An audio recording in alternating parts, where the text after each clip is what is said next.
have enslaved him. You have placed Fester under some strange sexual spell. I respect that. But please, may we see him? Don't even think about it. You have gone too far. You have married Fester. You have destroyed his spirit. You have taken him from us. All that I could forgive. But Debbie... What? Pastels? In a world overflowing with movies, we need a hero. Someone to separate the bad from the good. Sounds like a job.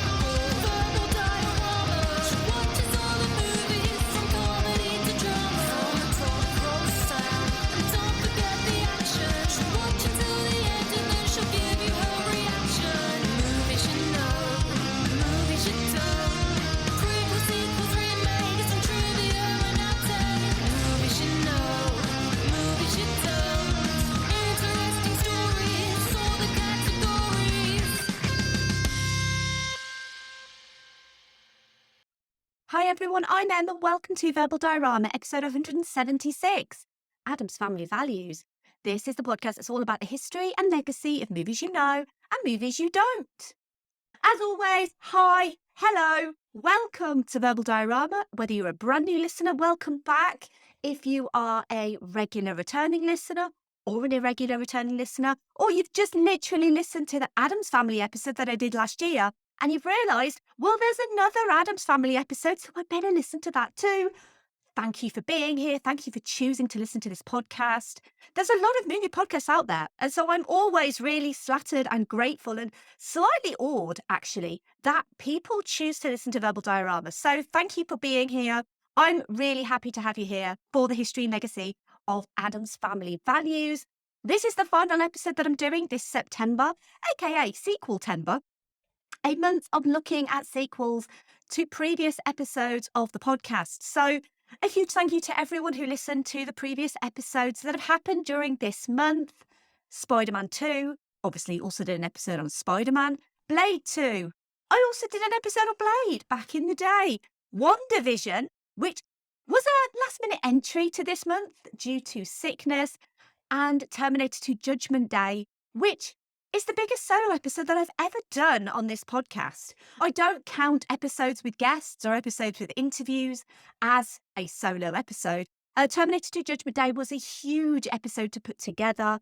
I'm so very proud of that episode. I'm so very proud of every single episode that I do, to be fair. But that one especially was incredibly huge. I wish I could have done more on that episode, actually. But we're finishing this month with Addams Family Values. And the reason why is because I did an episode on the Addams Family, and that was back episode 119, so that was October 2021. And since then, that particular episode has genuinely become one of the biggest episodes of this podcast. Full stop. People can't get enough of the Addamses, and it's for good reason. So many good reasons. Because these movies, they're perfectly cast, they're well written, and the effects, they still hold up today. But mostly, though, in my opinion, for the positive depictions of love and family. The Addams Family may be different, but different is good. Different is great. And as Addams Family Values shows us, we should all strive to be that little bit more different. Here's the trailer for Addams Family Values. Gomez, Cara mia. marvelous news. I'm going to have a baby. Right now. Are you in unbearable pain? My darling, is it torture? Oui. It's a boy. It's a girl. Gomez! What news? Father, what is it? It's an Addams. Do you think we love the baby more than we love you? Yes. Children, what are you doing in there? Playing. These Addams men, where do you find them? It has to be damp. We're not shy. We're contagious. I think their whole family's like some weird medical experiment. Are we late? There's an innocent! One house, 3 children. So many windows. You still desire me after all these years? Forever. Our whole family together at last.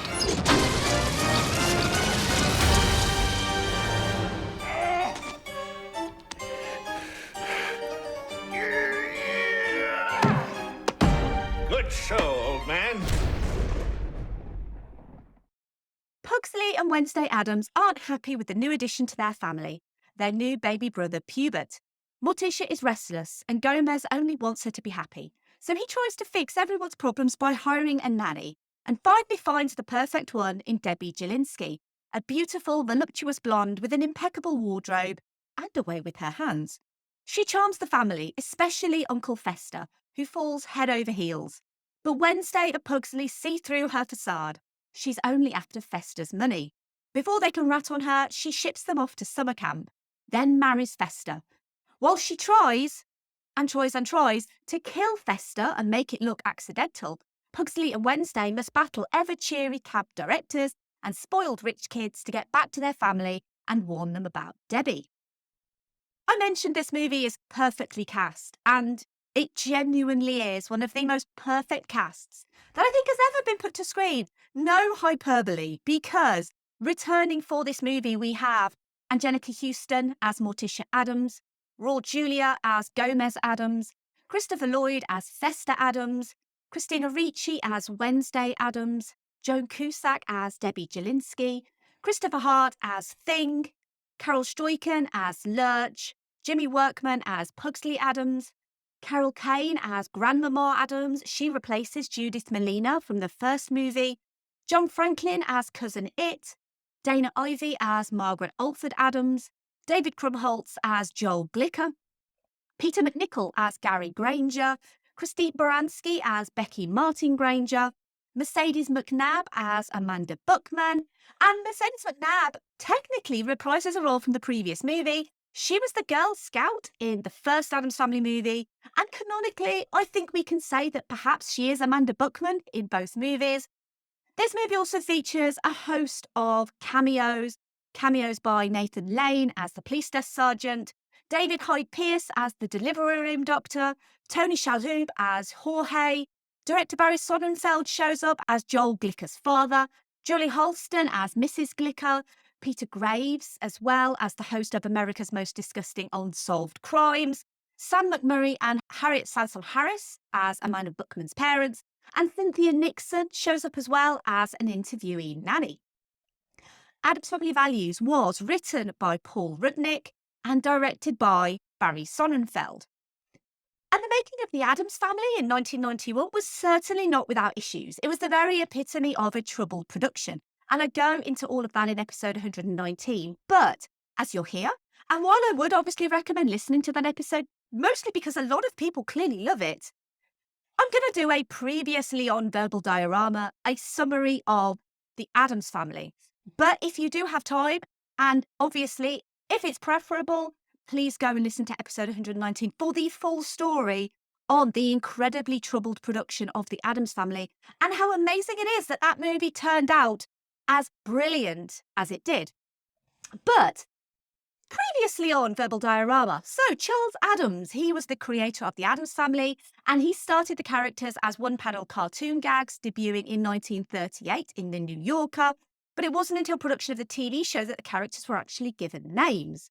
And Charles Addams' cartoons, they ran regularly in The New Yorker magazine until his death in 1988, and in 1964, David Levy and Donald Saltzman created and developed a 30-minute black and white TV show based on his cartoons, and that became the TV show The Addams Family. So they were a close-knit, loving and wealthy family who just happened to appreciate the gothic and macabre. Enthusiastic patriarch Gomez would be madly in love with his statuesque, loving wife Morticia. Daughter Wednesday and son Pugsley, along with Gomez's brother Fester and Gomez's mother Grandmama, reside at 0001 Cemetery Lane with their butler Lurch and disembodied Han Thing. 2 seasons of The Addams Family ran from 1964 to 1966. Also running from 1964 to 1966 was The Munsters, a similarly themed family show about benign monsters. While Charles Addams created his characters in 1938, The Munsters was based on the Universal Monsters of 1931 onwards. It was just a complete coincidence they debuted within a week of each other in 1964 and were completely independent ideas of their own creators, David Levy of the Addams Family and Universal of the Munsters. The Munsters would achieve higher Nielsen ratings than the Addams Family, as well as being in syndication more, but it was the Addams Family that enticed producer Scott Rudin to go ahead and look to make a movie of the family. Obviously, we do have a live-action Munsters movie coming by director Rob Zombie, and it's actually going to be out very soon. So Scott Rudin, he was the head of production at 20th Century Fox, and he pitched to that studio an adaptation of The Addams Family. And it was enthusiastically agreed that the cartoons would make a good film, and they set out to purchase the rights, which at the time were owned by Orion Pictures, who had acquired them through Filmway. Orion owned the rights to the TV show and held the option to make a movie version, with additional rights to the characters being left to Charles Addams' second wife, Barbara Barb. Barbara Barb would sell her remaining rights to Orion, and because Fox had been so keen to make a movie, Orion decided they would make it instead. And to add insult to injury, they also decided to poach Scott Rudin from Fox. Originally, Tim Burton was approached, but he declined to make the movie, and then Barry Sonnenfeld stepped up. And Barry Sonnenfeld, this was his directorial debut. He was previously a cinematographer. It was a very demanding shoot for his debut. He lost 30 pounds in the first 10 weeks. He would continually vomit due to nerves. 3 weeks into the shoot, due to working on 50-minute sleep a night and using cappuccino as a food substitute, he passed out. They lost half a day's shoot for his recovery. The shoot would take 20 weeks, and with 3 months left, the director of photography, Owen Roisman, quit. A replacement, Gail Tattersall, came in but wound up in hospital. That left Sonnenfeld taking on director of photography duties as well as directing, which increased his stress levels. His wife then became ill. He had to fly from New York to Los Angeles to see her. And that's just the tip of the iceberg for the production crisis happening on the Addams Family. Angelica Houston would go through literal hell to become Morticia.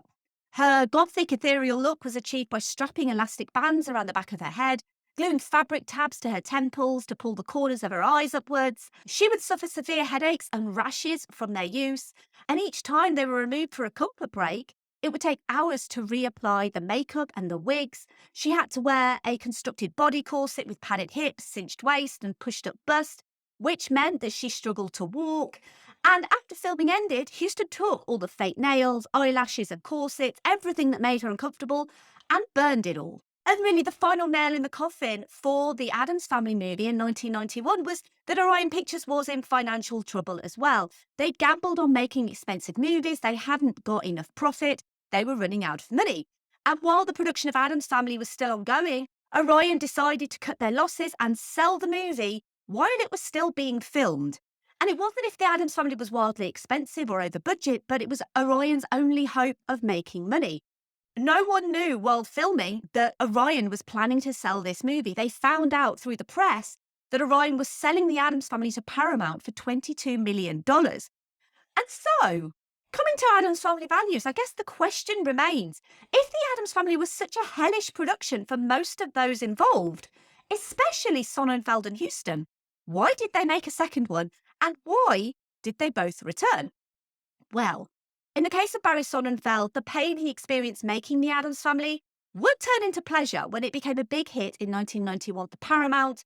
And unlike most studios, they didn't immediately announce plans for a sequel, despite the fact it was a big success. In the meantime, Barry Sonnenfeld had been contacted by producer Gary Lucchese and sent a book called Forrest Gump. Sonnenfeld read the book by Winston Groom, and Lucchese told him he'd had 8 scripts for a movie version of Forrest Gump, but they were all terrible.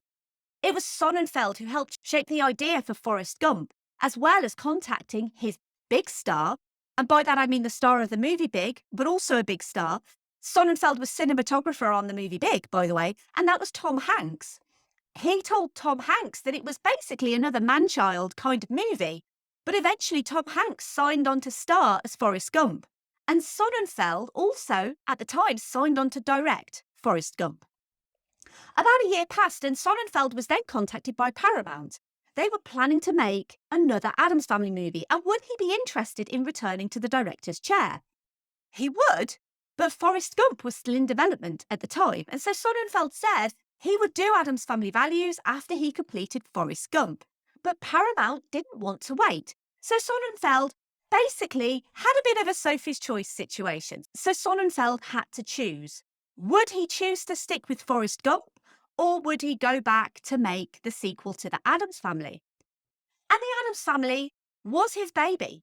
And so he chose Addams Family Values over Forrest Gump, but it was a decision that haunted him for years afterwards, because Forrest Gump was obviously a huge success. And it's always that question of what if? What if Barry Sonnenfeld had directed Forrest Gump? What if Robert Zemeckis hadn't done it? What if?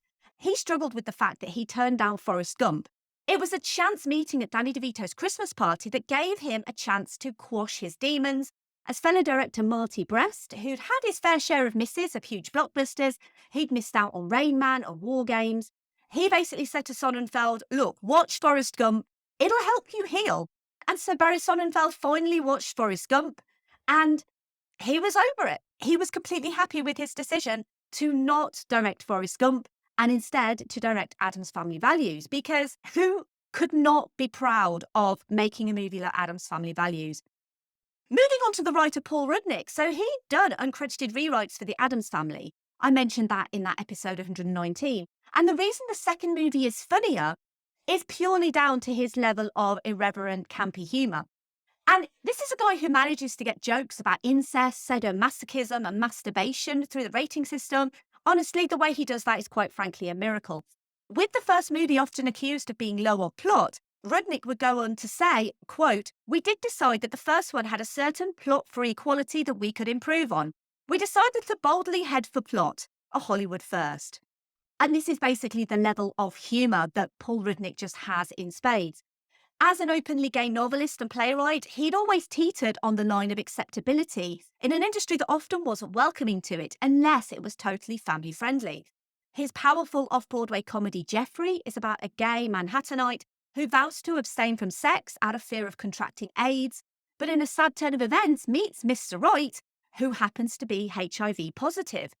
Jeffrey, which no theatre would initially produce because it was about AIDS, ended up playing from December 1992 to January 1994. Rudnick would win an Obie Award, an Outer Critics Circle Award, and the John Gassner Playwriting Award for his work on Jeffrey. But the story of how Paul Rudnick got involved with Addams Family Values actually starts with a movie that is on my list to cover on this podcast, Sister Act. He wrote the original screenplay for Sister Act, and what was meant to be a campy, knowingly showbizy vehicle for Bette Midler was extensively rewritten for Whoopi Goldberg by Disney's script doctors.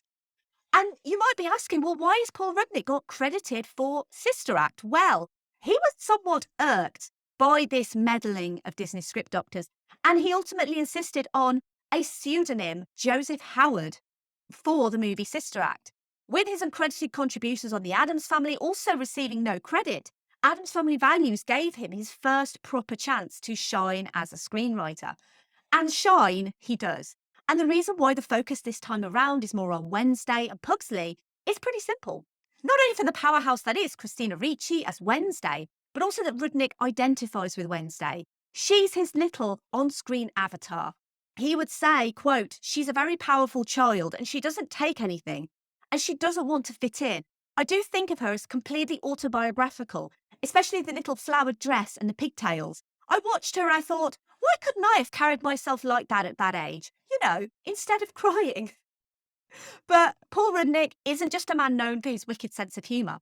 As a gay man and a member of the LGBTQ community, there was obviously a lot of pushback in America. And sadly, there still is today. People that won't accept gay marriage or gay children. People with Republican values who didn't just dislike gay people, but also people of colour, even single mothers. These sorts of people definitely won't like a family like the Addams Family, with their quote-unquote backwards morals, macabre ways, teaching children to kill and maim, promoting sexual pleasure, relishing in pain and torture. It goes against good Christian American values. And values is the key word here. Why is Addams Family Values called Addams Family Values? Well, it stems from US politician Dan Quayle, the vice president when the first George Bush was in the Oval Office, and in a speech that Quayle made when he was vice president to the Republican National Convention in 1992. In it, he suggested that TV was encouraging viewers to embrace alternatives to traditional two-parent families, including single parenthood. He focused on the TV show Murphy Brown, despite him never seeing the show, that the character choosing to have a child out of traditional wedlock set a poor example for American families, and then it mocked the importance of fathers in children's lives. This was often referred to as the family values speech, and it caused a huge stir in 1992. Rudnick would write a piece for the Los Angeles Times detailing exactly how that speech inspired Addams Family Values twice over, for the name of the movie, and additionally the concept that there's no such thing as traditional American families, because traditional American families, or substitute American families for British families, French families, Brazilian families, whatever, there is no such thing as a traditional family, because traditional families, they are all races, all nationalities, all sexualities, all genders, and that in many ways the Addams family are a true ideal family unit. Loving parents who adore each other and will do anything for their children, a supportive grandmother who lives with the family, a generous uncle, children who play together and enjoy each other's company. Rudnick is placing Quayle's family values in that summer camp with the likes of Gary and Becky and Amanda and saying, this is the sort of family values that you really want, America? Kids with self-esteem issues, bullying, fake smiles and vapid expressions, mixed with rampant racism and ableism, such as the fact that Becky can't even say the name Jamal. If given the choice between that vapid slice of Americana or the morbidly delicious and macabre Addams Family, I know which one I'd choose to be. Addams Family Values was filmed between February and June of 1993 in locations like the Sequoia National Forest, the location of Camp Chippewa, and various locations in California, in order to make the freezing lake more comfortable for young Mercedes McNabb, who would have to jump in it and pretend to drown. The production team heated the water for her. The dance numbers at Camp Chippewa were choreographed by Adam Shankman. He was obviously a choreographer. He also worked on Catch Me If You Can, George of the Jungle, and Boogie Nights. He would make his directorial debut with The Wedding Planner. He'd also direct A Walk to Remember, Cheaper by the Dozen Too, Bringing Down the House, The Pacifier, the award-winning Hairspray. He was also in line to direct Enchanted. As I mentioned in the episode that I did on Enchanted, he is going to be directing the sequel to that, Disenchanted, which is coming out later this year, and is also executively producing Hocus Pocus 2, which I know everyone's really looking forward to as well. I mentioned in the Addams Family episode how much I love Gomez and Morticia Addams, and how to me, that's couple goals right there. A passionate man, an elegant woman, still so sex positive and fully supportive of each other's needs. Discipline is never a punishment. And it's this wonderful juxtaposition between the Addams family's monstrous but in a good way to Debbie's monstrous but in America's Most Wanted way. And added to the mix a new baby. Pubert is the name Charles Addams originally intended for Pugsley, but the New Yorker, when the cartoons first ran, objected to the name. They didn't feel like it fit. Surprise, surprise, family values.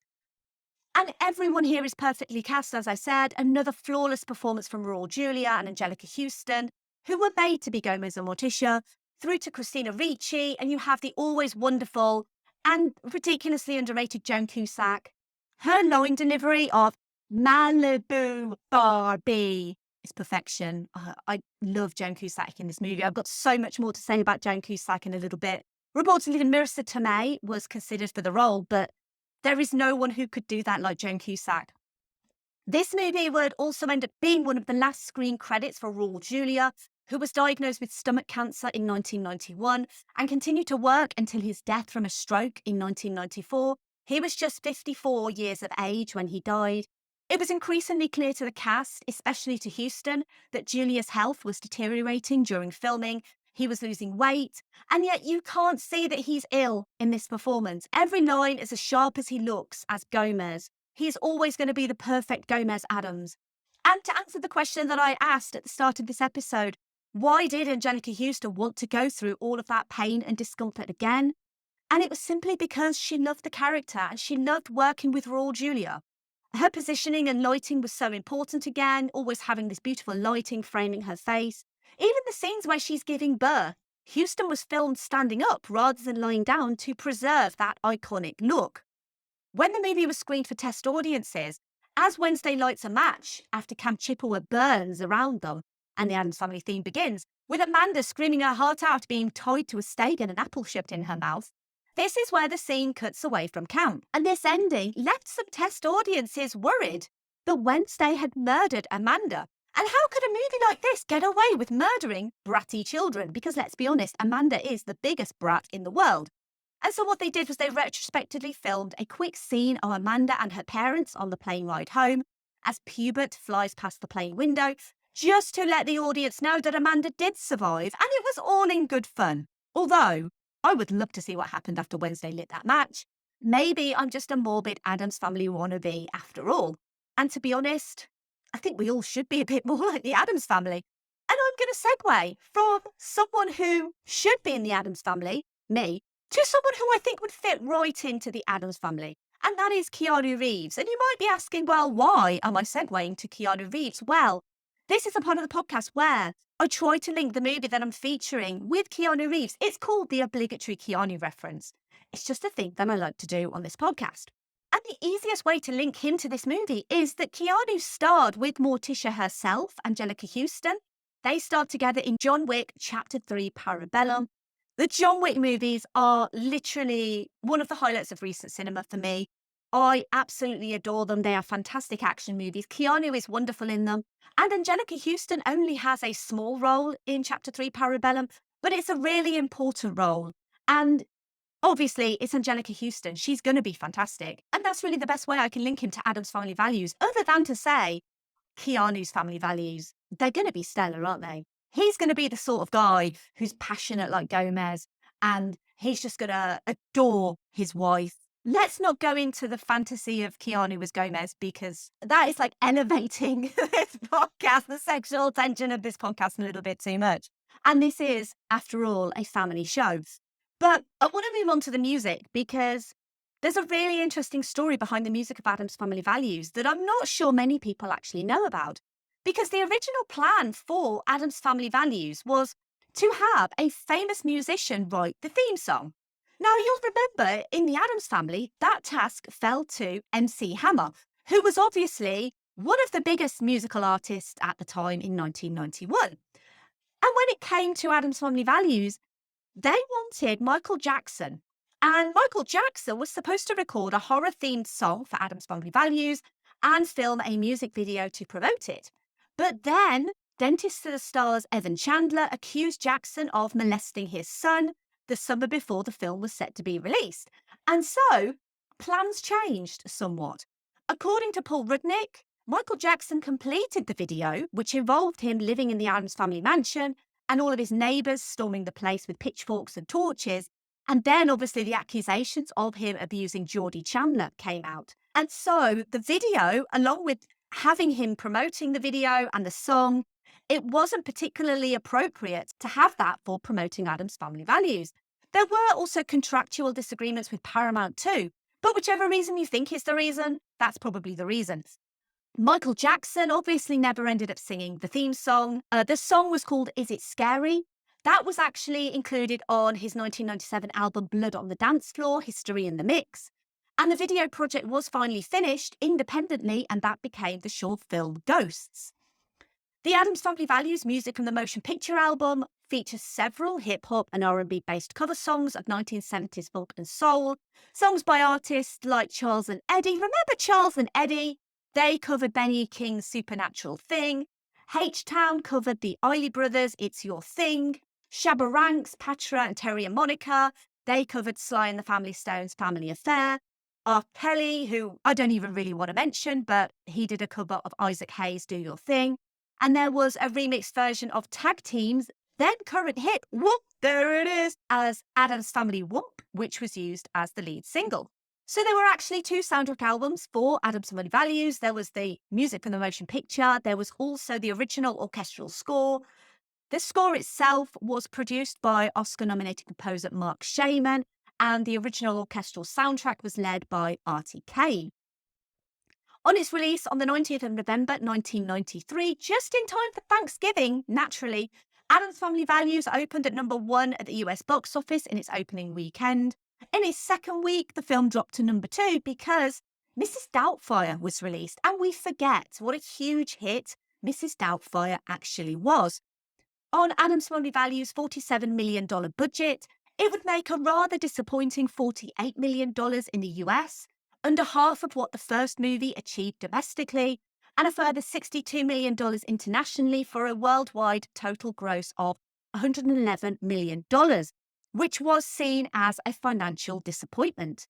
Critically, it's slightly better received than the first movie, with an aggregated Rotten Tomatoes score of 74% to the Addams Family's 66%, with the well-developed characters of the sequel adding to its charm, as well as being endlessly quotable and very funny.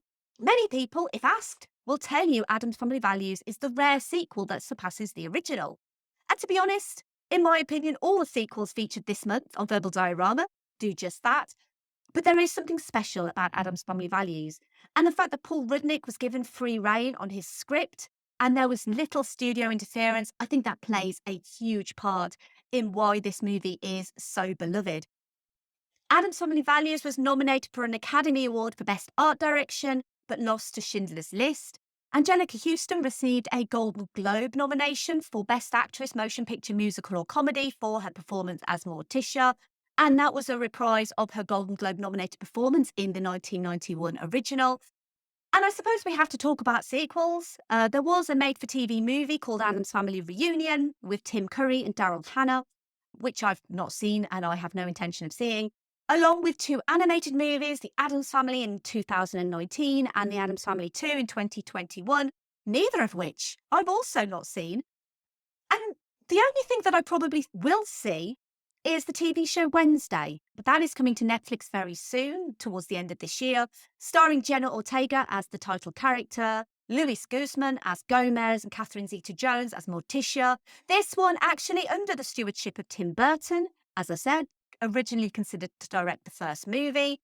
Christina Ricci has also been cast in the TV show Wednesday in an undisclosed series regular role, which is very exciting because if you've not seen the Yellow Jackets, it's nothing like the Addams Family, but Christina Ricci is so good in Yellow Jackets. The whole cast of Yellow Jackets is amazing. That show is spectacular. Please go and see Yellow Jackets if you haven't. But the fact that Christina Ricci is coming back to the Addams Family fold as a new character in Wednesday, yes, I'm very interested. I'm very interested to see the TV show Wednesday. I mean, clearly, my opinion on the Addams Family movies, I think, is quite clear. But we're going to move over to listener thoughts. And I like to find out what people think of the movies that I feature. So I ask on social media and I ask on Patreon. And we're going to start with the patrons of Verbal Diorama. And we're going to start with perennial commenter Andy, of course. And Andy says, "What was it about the early 90s where sequels exceeded their predecessors? Following in the footsteps of T2 and Batman Returns, Addams Family Values really pumps up the creepy, kooky, and ooky to 11. It genuinely feels like a sequel made for the love of the material than beating the first movie's box office. Angelica Houston is absolutely dazzling in Addams Family Values, and her chemistry with Raul Julia should be duplicated in a lab and bottled up. I truly love the wonder breadness of Wednesday and Pugsley going to summer camp, and Joan Cusack is a national treasure that needs to be recognised yesterday." And yes, to all of what you just said, Andy, because everything in Addams Family Values is perfect. There is so much love in this movie. The love in this movie definitely comes from Paul Rudnick's script.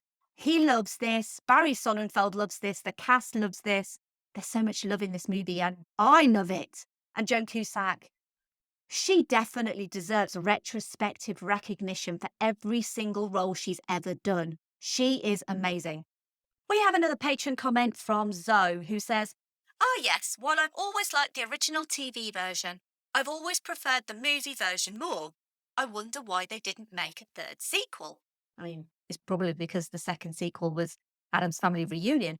But I digress. Just a quick note, Zoe also has his own podcast. It's called Backlog Cinema, and he hosts that with his son, Zach.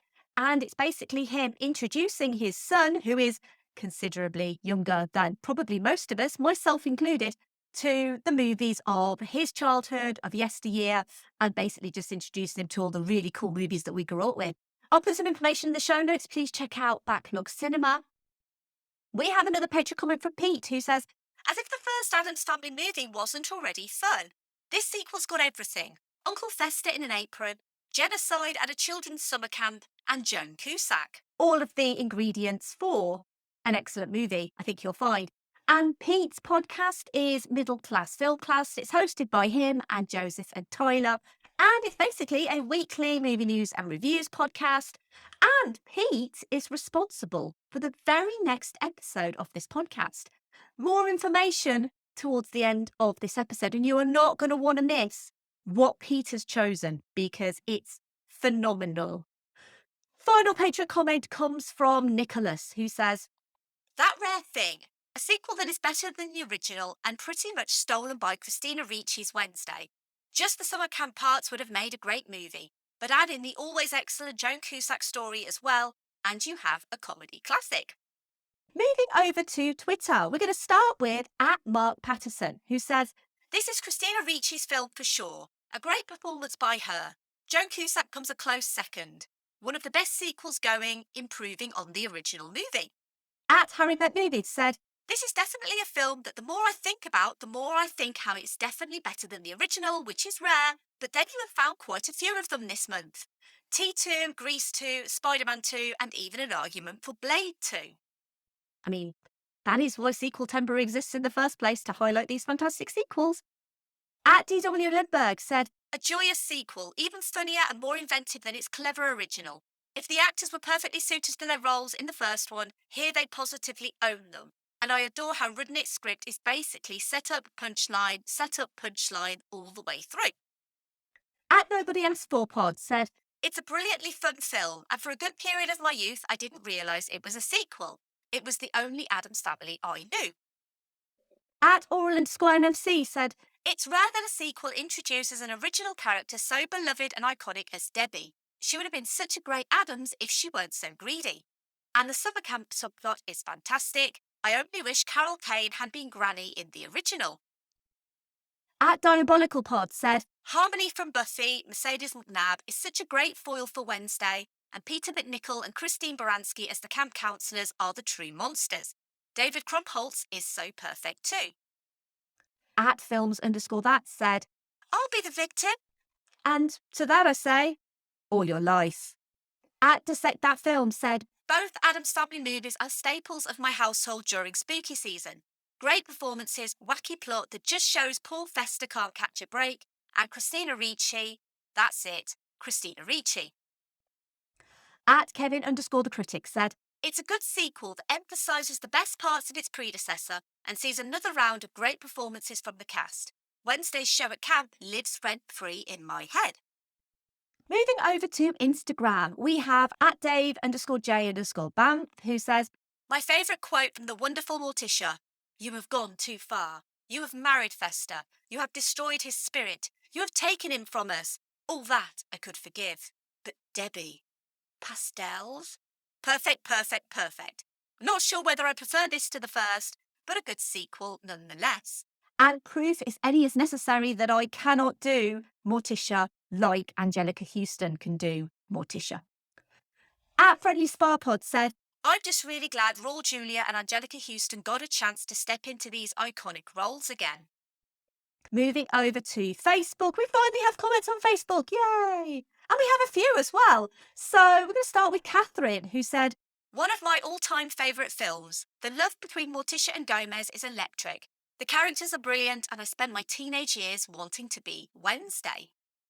Andy says, "Rare and fun example of a sequel being better than the original. Houston sizzles as Morticia, and Raul is wonderful as well, as is the whole cast. Stands up to repeated viewings as well. A darn near perfect family film." And finally, we have a comment from Edward, who says, "I enjoy the story of Addams Family Values just as much as I do the story of the Addams Family, as it shows a different side to the family and the struggles that they are going through. Living a not quite normal family life, but something that resembles the lives of the families lead. Well-told story, enjoy the dynamics of the characters, especially all interactions between Thing and Gomez." As always, a huge thank you to everyone who's provided a comment for Addams Family Values. This is a movie that I think everyone loves. I'm just going to go out there and say everyone loves this movie. There is no one who dislikes anything to do with Addams Family Values. It is pretty much a perfect sequel. It's one of those sequels that is funnier than the original. And it's one of those sequels that has so many of these wonderful hidden meanings behind these perfectly cast characters with this wonderfully funny story.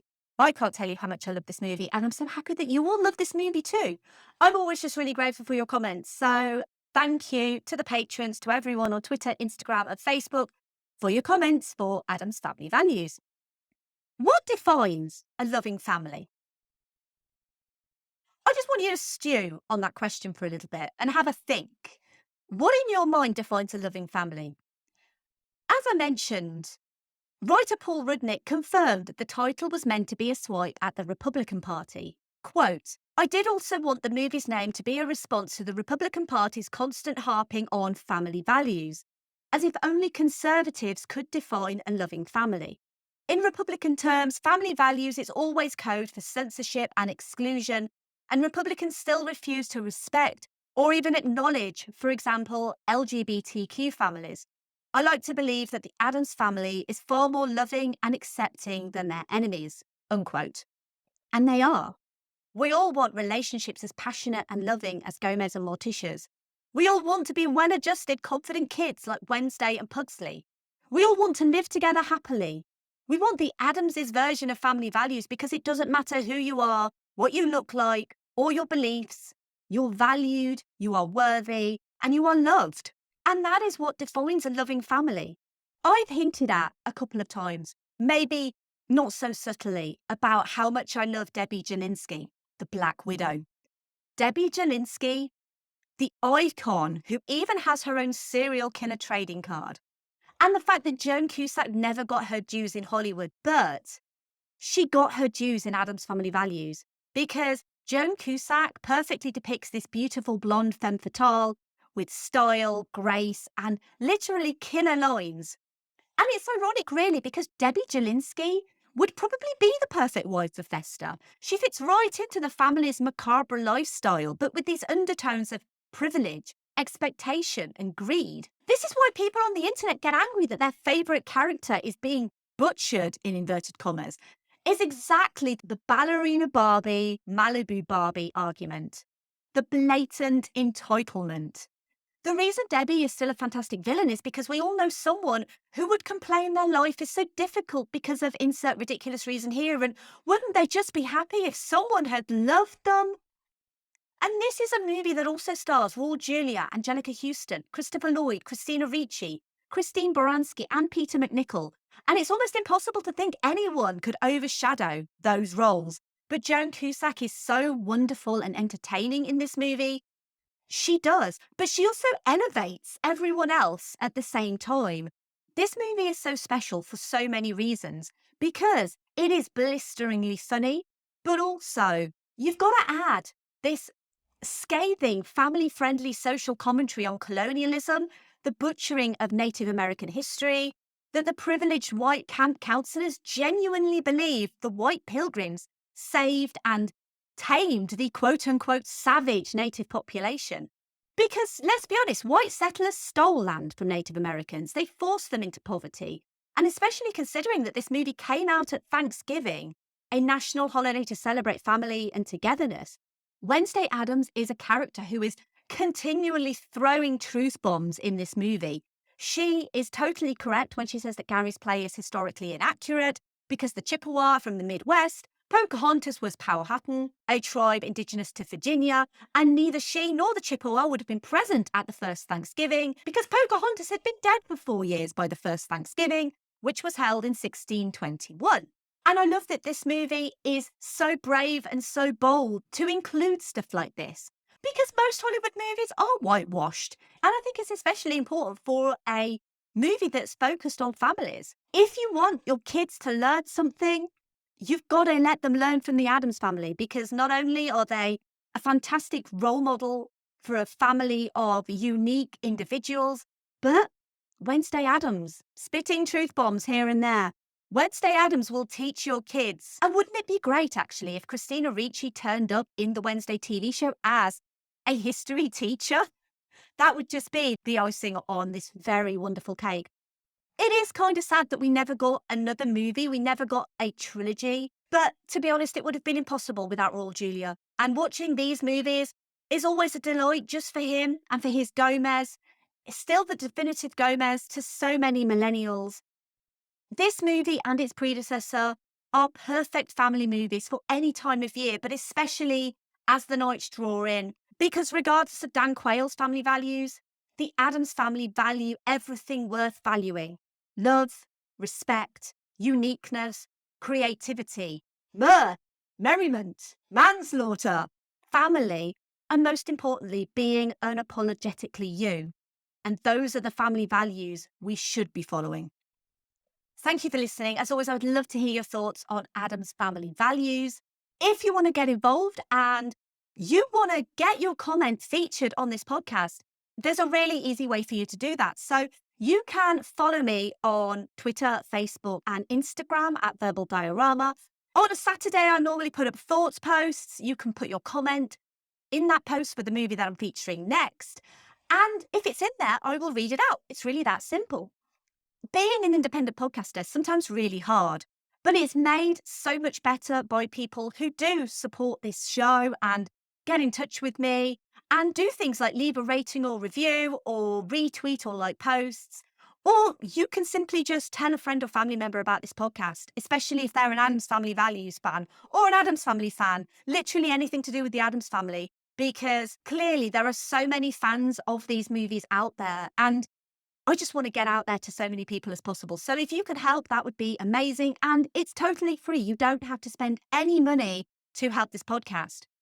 If you've liked this episode on Addams Family Values, you might also like one of the following episodes and the movie that it's obviously talking about in the episode.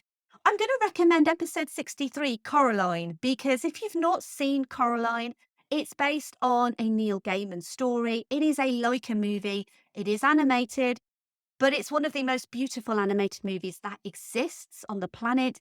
It is gothic. It is macabre. It is a little bit scary. But honestly, one of the most beautiful movies that I've ever seen in my life. Well worth a watch. I don't know if it's available on streaming, but fingers crossed, I hope it is, because please watch Coraline. You will love it. Episode 94, Beetlejuice, because how can I not recommend something Tim Burton, something similarly gothic? And there's nothing as wonderful in Tim Burton's repertoire as Beetlejuice. It is smart, it is funny, it is astute. It's one of the most wonderful depictions of the afterlife that I think exists on film. And I mean, it's a classic. It's got some wonderful stop motion stuff in there as well. And one of the greatest Michael Keaton performances that ever exists. So please check out Beetlejuice if you haven't watched that movie and listen to that episode. It's one of my favourite episodes, actually, Beetlejuice, because it's a lot of fun doing an episode on Beetlejuice. And of course, episode 119, The Addams Family. As I said, it is one of the most popular episodes that I've ever done on this podcast. And not that I think because it's a fantastic episode, although I do think it's a fantastic episode, but I think movies like The Addams Family resonate with so many people. And it's so important that we have depictions of family that aren't just, white, blonde, 2.4 children kind of family depictions. And something like The Addams Family, I think, truly embraces the brilliance of being different. And as someone who grew up a little bit different and always felt a little bit different, I feel like The Addams Family speaks to me personally, and I feel like it can speak to you regardless of who you are, your upbringing, the colour of your skin, your sexuality. The Addams Family is a movie that I think can bring us all together. And I think that's why that episode remains so popular. And hopefully this episode will be similarly as popular. Fingers crossed. But as always, give me feedback on my recommendations. Did I get it right? Did I miss anything? Let me know on social media. The next episode, something totally different. Now, I do have paying patrons on this podcast. And one of the perks, if you're a higher tier patron like Pete is you are able to suggest episodes for me to cover.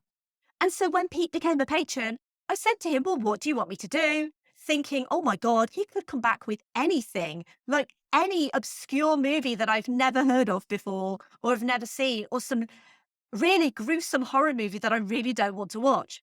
But luckily, Pete came back with something absolutely fantastic. a movie that I've actually never seen before, but I've always wanted to see, and I've always been fascinated with after seeing clips of it. And I'm really excited to be doing an episode next on Pete's patron pick, Crouching Tiger, Hidden Dragon. I'm a huge fan of martial arts. I used to be a martial artist. I was a kickboxer for quite a few years. And so I've always been very keen on fight choreography, and I love really good fight choreography. So I'm really excited to firstly watch Crouching Tiger, Hidden Dragon for the first time, and also to really get into the details of how they made that movie and basically how culturally significant that movie is to Chinese culture and martial arts. Please come back next week for Crouching Tiger, Hidden Dragon, and I hope I can do that amazing movie justice. And if you want to be like Pete and you want to sign up to support this podcast, then you absolutely can. You are under no obligation to do so because this podcast is free and it always will be free. But I'm so grateful to the amazing patrons of Verbal Diorama, to Simon E, Sade, Claudia, Simon B, Laurel, Derek, Vern, Kristin, Kat, Andy, Mike, Griff, Luke, Emily, Michael, Scott, Brendan, Ian, Lisa, Sam, Will, Jack, Dave, Chris, Stuart, Sunny, Drew, Nicholas, Zoe, Kev, Pete, Heather, and Danny. I'm just like any modern woman trying to have it all. Loving patrons, a family. It's just, I wish I had more time to seek out the dark forces and join their hellish crusade. I have a merch store. It's verbaldiorama.com/merch. If you're interested, you can get in touch with me. You can email verbaldiorama@gmail.com. You can say hi. You can give me feedback. You can give me suggestions if you wish. Or you can pop over to my website, verbaldiorama.com, and fill out the contact form on there. You can also find me at filmstories.co.uk. You can find articles that I write every week. And you can also buy copies of the magazine that I also write in too. And finally, Our whole family together at last. 3 generations above ground. In-laws!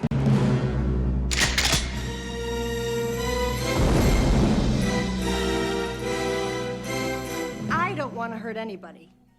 I don't enjoy hurting anybody. I don't like guns or bombs or electric chairs. But sometimes people just won't listen. And so I have to use persuasion. And slides. My parents, Sharon and Dave, generous, doting, or were they? All I ever wanted was a ballerina Barbie in her pretty pink tutu. My birthday. I was 10. And do you know what they got me? Malibu Barbie. Malibu Barbie. The nightmare. The nerve. That's not what I wanted. That's not who I was. I was a ballerina. Graceful, delicate. They had to go. bye. Movies you know.